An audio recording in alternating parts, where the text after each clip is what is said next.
What's up, guys? So I don't know if y'all remember the Sony Vaio. I made a video probably about maybe a month ago now about flash modding it, and we're gonna go ahead and test out the gaming performance of this. I tried to install a new battery for it. I did not put enough electrical tape in it. I was trying to spot weld it, and it caught on fire. So that was not the best ever. So we won't have a battery. That was my original plan, but I just bought this capture card off of AliExpress. And who knows if it'll be good, but let's see how this will work for it. So here's the capture card.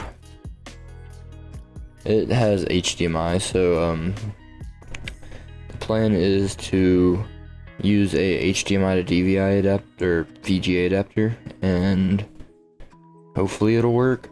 I'm pretty sure I have one. If not, that'll suck, and it'll have to be through the phone that I record it, which I'd rather not do, just because I don't have a tripod right now. I think mine's arriving in like 2 weeks from now. Today's the 25th.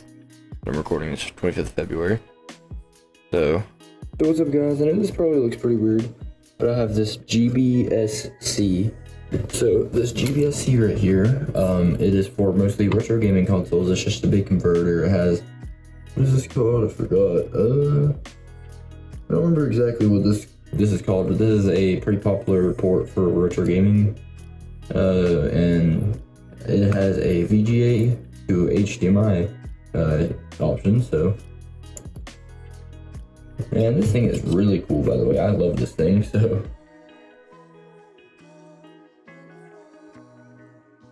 let me see if it is displaying anything now. So one issue I'm noticing with this setup right now is, you see the OBS display? It looks all fuzzy and it has like a scan line. I'm gonna see if I can go through the settings on this thing right here, see if I can fix it. Right now I'm just trying a bunch of resolutions, but I will say what fixes it if for some reason you're in my situation. Alright, what's up, guys? I know my desk is kind of a mess right now, but this is the setup. So the Sony Vaio is right here. Got mouse, keyboard, VGA plugged in. That VGA is going into the GBSC, which is connected to my Xbox power. But go ahead and power this on, and now it is on. Let's go ahead and power this Vaio on.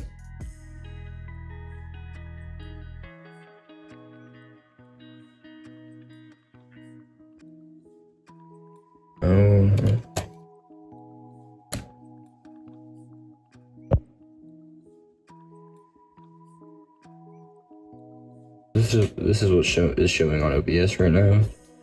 So now it is loading a pretty decent looking preview of Windows XP. So what's up, guys? So I installed some of the games on here. I was having issues installing some, like San Andreas and Vice City, but I was able to get Halo Combat involved, GTA 3, No One Lives Forever, and Soldier of Fortune installed. So we're going to go ahead and start with these. We might try to find some more after, but I guess we'll start with Halo. What's up, guys? So we're back with the FPS counter now. So let's go ahead and load the campaign and see what FPS we're getting. how does Halo Combat Evolved play on the Sony Vaio? Well, surprisingly, it's playable, but just barely. Performance hovers around 20 frames a second, which isn't exactly smooth, but for a device this small and underpowered, it's kind of impressive. The game does run, but expect some stutters and a bit of input lag, especially in the action-heavy moments. Unfortunately, I wasn't able to capture the game's audio, so you'll have to imagine the Halo soundtrack in the background. Even so, it's fun to see a classic like this running on such an old, ultra-mobile PC. Would I recommend playing it this way? Not really. It's definitely worth trying out though, so let me know what you think. Grand Theft Auto 3, believe it or not, actually plays better than I expected. Frame rates stay between 20 and 30 FPS, which is surprisingly decent for such an old, ultra-mobile PC. It's not the smoothest experience, but it's definitely playable, especially if you don't mind the occasional dip in performance. Once again, I wasn't able to capture the game's audio, so you'll have to imagine the sirens, car engines, and classic radio tracks in the background.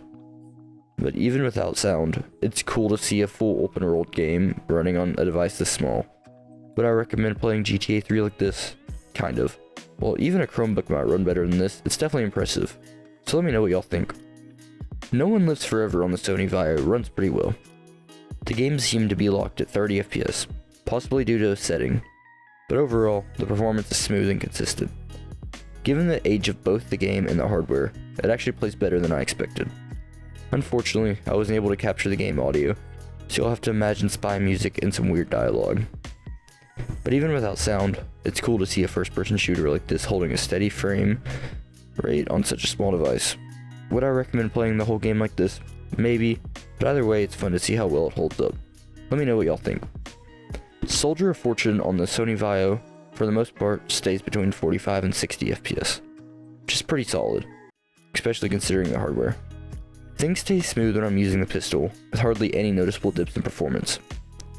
But when I switch to the shotgun, that's when things start to get interesting. Frame rate drops dramatically to around 15 FPS whenever I shoot, which definitely affects the smoothness of the action. It's definitely playable, but you can tell when the system's pushing its limits. Overall, not too bad for an older PC, but definitely some hiccups here and there. So while Soldier of Fortune runs pretty well on the Sony Vaio UX-280P, it's clear that the system struggles when things get intense, like with the shotgun. Overall though, it's impressive how much this small device can handle. It's definitely not perfect, but it's fun to see how much these old games still run on something so portable. Thanks for checking it out, and let me know what other games you want to see tested. Thank y'all. Bye.